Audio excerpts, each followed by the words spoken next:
After failing his first year of engineering, Tony stopped talking. He spent most of his time sitting in a darkened room, staring at a spinning ceiling fan, exhausted by a disappointment he couldn't quite name. On his phone, he watched his friends navigate university with a momentum he no longer possessed.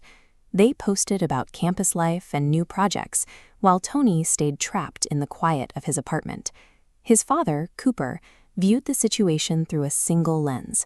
To him, Tony had become lazy, a student who had squandered a rare opportunity because he lacked the discipline to work.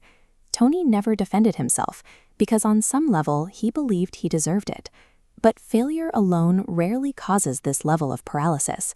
We have to look at why a single academic setback was enough to make a healthy young man stop functioning entirely. To find the answer, we have to look past the grades. We must account for an invisible psychological load Tony carried for years, a weight that became too heavy to balance. This isn't a lack of effort. It's the moment a system reaches its limit and gives way, leaving a person scattered into disconnected fragments. The nature of that pressure becomes visible in his mother's quiet kindness. When Dina calls Tony she is still proud of him, the words hurt more than his father's anger ever could. For as long as he can remember, Tony's primary motivation hasn't been his own career. He has lived with the constant underlying fear of letting his mother down. That fear is tied to the family's survival. When a past-due electricity bill arrives, it triggers an argument that exposes just how thin the line is between their current life and total collapse. These fights reveal Tony's unspoken role in the house. Because of the family debt, he wasn't just a student, he was the designated financial exit strategy for everyone in the apartment. He sits in his room with his younger sisters, listening to the shouting through the walls. He absorbs the anxiety of a household that expects him to solve problems he didn't create. This is a generational load. It's the process of placing the collective survival needs of an entire family onto the shoulders of a single child. Under this weight, Tony never had the space to build his own identity. He built a persona based on what others needed him to be, leaving him with no internal compass of his own.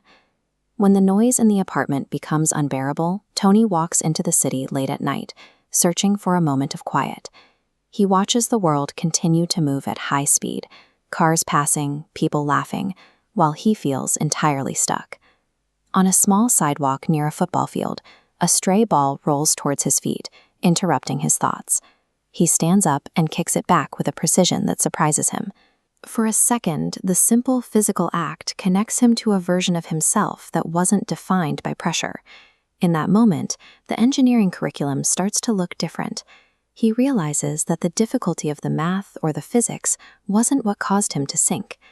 After 18 years under strict external control, the sudden freedom of university felt less like an opportunity and more like a storm. He drowned in that autonomy, having no experience navigating a world where no one tells him which way to go. When he returns home, he finds his mother waiting in the dark kitchen. She asks him why his eyes look like he has already accepted defeat. That question follows him into his room. He spends the rest of the night staring at the ceiling, stripped of the excuses he used to protect himself. He eventually reaches a conclusion that is harder to face than his father's anger. Beneath the layers of his parents' expectations, he has no goals of his own. He is forced to answer the one question he has avoided for his entire life. What do I actually want? Having no clear answer to that question is more frightening to him than the academic failure that brought him here. But the destruction of a false identity is often a prerequisite for building a real one. The collapse of his engineering career was a signal that the structure he was living in could no longer be sustained. The sunrise brings a terrifying, essential blank canvas. The failure has cleared the slate, making room for the real work of self-discovery to begin.